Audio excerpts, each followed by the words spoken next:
Hello everyone, আমি আজকে আপনাদের সাথে খুবই সিম্পল ওয়েতে ঘরোয়া উপকরণে লেফট ওভার রাইস দিয়ে খুবই মজার একটি ফ্রাইড রাইসের রেসিপি শেয়ার করছি। হাতের কাছে সব উপকরণ যদি গোছানো থাকে এই ফ্রাইড রাইসটা শুধুমাত্র 10 মিনিট সময় হাতে নিয়ে তৈরি করতে পারেন। সকাল কিংবা বিকেলের নাস্তায় অল্প সময়ে এটা তৈরি করা যাবে। তো চলুন দেখে নিই। প্রথমে এখানে আমি একটি গাজর কেটে নেব। গাজরটাকে পিলার দিয়ে পিল করে নিয়ে এভাবে খুবই ছোট ছোট স্লাইস করে কেটে নিচ্ছি। এখানে আমি টোটাল 1/3 কাপ পরিমাণ গাজর কুচি ব্যবহার করব। গাজরটা কাটা হয়ে গিয়েছে, এখন আমি ক্যাপসিকাম কেটে নিব। ক্যাপসিকামটাকে আমি এভাবে ছোট পাতলা স্লাইস করে কেটে 1/3 কাপ পরিমাণই নিব। এরপর এখানে কয়েক পিস কাঁচা মরিচ এভাবে মাঝখান দিয়ে ফেলে নিচ্ছি। ফ্রাইড রাইসে আমি আজকে চিকেন সসেস ব্যবহার করব।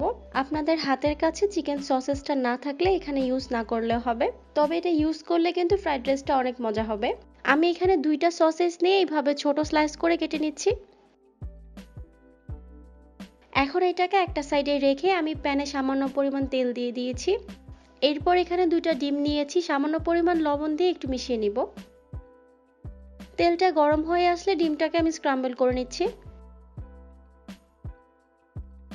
ডিমটা স্ক্রাম্বল করা হয়ে গেলে তুলে আমি এখন এটাকে একটা সাইডে রেখে দিব। একই প্যানে আমি প্রায় 2 টেবিল চামচের মতো রসুন কুচি অ্যাড করে দিলাম। তেলের সাথে রসুনটাকে কিছুক্ষণ একটু ভেজে নিব। এখানে আমি প্রায় 1/4 কাপের মতো চিংড়ি মাছ নিয়েছি। আপনারা এখানে ছোট বড় যে কোনো সাইজের মাছটা ইউজ করতে পারেন। ফ্রাইড রাইসে এই চিংড়ি মাছটা ইউজ করার জন্য এর ফ্লেভার কিন্তু অনেক বেশি মজা হবে। চিংড়ি মাছটাকে কিছুক্ষণ এইভাবে ভেজে নিয়ে এখানে আমি 1/3 কাপ পরিমাণ অ্যাড করে দিলাম গাজর কুচি। এখানে আমি প্রায় 2 কাপের মতো আগের দিনে রান্না করে রাখা ভাত নিয়েছি। ভাতগুলোকে আমি এখন দিয়ে দিচ্ছি। সেই সাথে 1/3 কাপ পরিমাণ ক্যাপসিকাম আর কাঁচামরিচগুলোও দিয়ে দিলাম। সবকিছুকে খুব ভালো করে একটু মিশিয়ে নিয়ে এখানে আমি 1 টেবিল চামচের মতো অ্যাড করে দিচ্ছি সয়া সস। স্বাদ মতো লবণ অ্যাড করে দিব। এরপর এখানে আমি একটা টেস্টি মশলা নিয়ে নিচ্ছি। বাজারে বিভিন্ন ব্র্যান্ডের টেস্টি মশলা পাওয়া যায়, আপনারা আপনাদের পছন্দ মতো যে কোনো টেস্টি মশলাটা এখানে ইউজ করতে পারেন।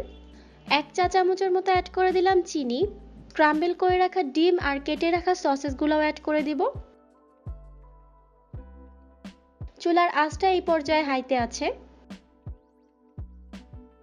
সবকিছুকে খুব ভালো করে আবার একটু মিশিয়ে নিচ্ছি।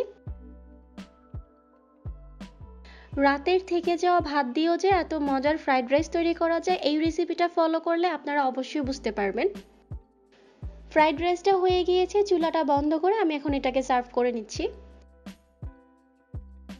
রেসিপিটা কেমন লাগলো কমেন্ট করে কিন্তু অবশ্যই জানাবেন।